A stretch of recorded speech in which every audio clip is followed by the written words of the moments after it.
Okay, these keep falling, so hopefully they don't fall while I'm recording. Today we're talking about Man v Nature, the short story collection by Diane Cook, and the film that I am associating it with this week is Bicycle Thieves by Vittorio De Sica.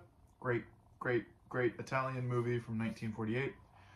Um, and what reminded me of this movie in the book is, it's called Man v Nature, but I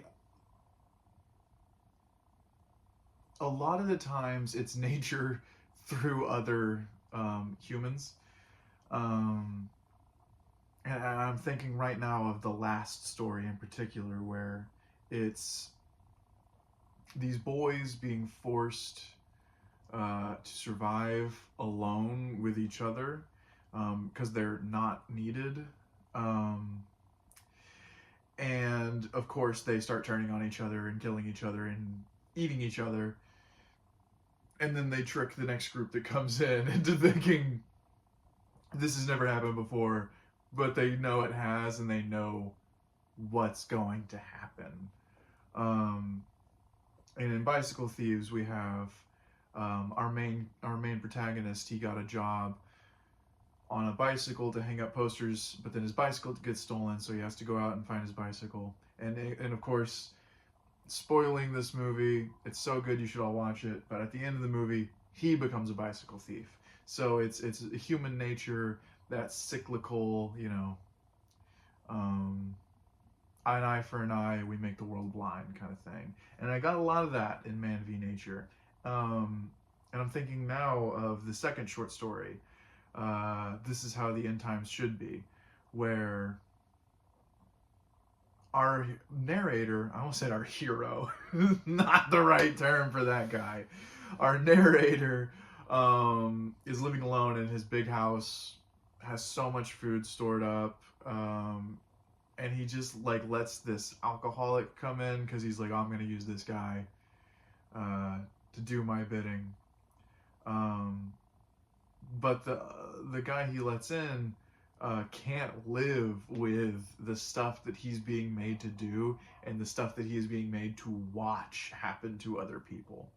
Um, and of course, leaves the narrator at the end of the story. And these cycles of human violence, there's not a lot of hope. I always try to find the hope in these books. There's not a lot of hope in this one. If any at all. This is a pretty bleak book. Every story kind of ends with death or a profound sense of loneliness.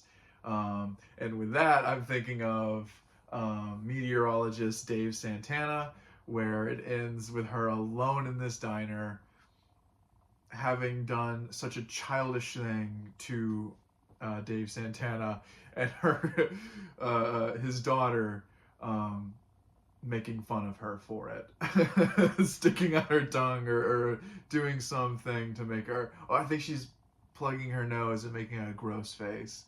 Um, and it's just everything that we just spent 35 pages reading about this character and getting into her psychology, and then it all come crumbling down because a little girl pointed out how ridiculous she's being. Um, yeah, I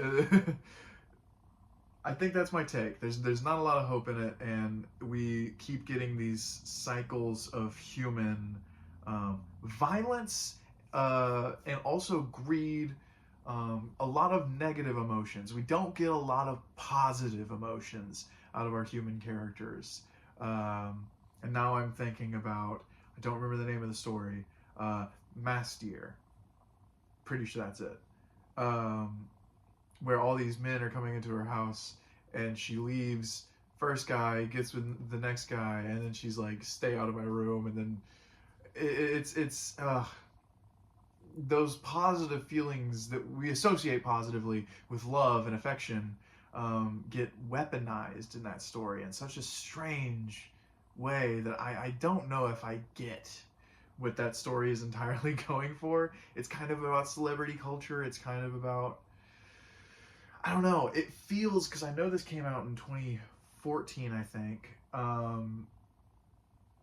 So I don't think it's commenting on this, but it feels so much like it's commenting on the internet celebrity. But we can talk about that more later. I'm interested to see what other people think about this one. I've been talking about this one with a couple people in the hallway when I can, because it's just interesting, and I don't quite know how to sink my teeth into it all the way. So excited to see what everyone else has to say.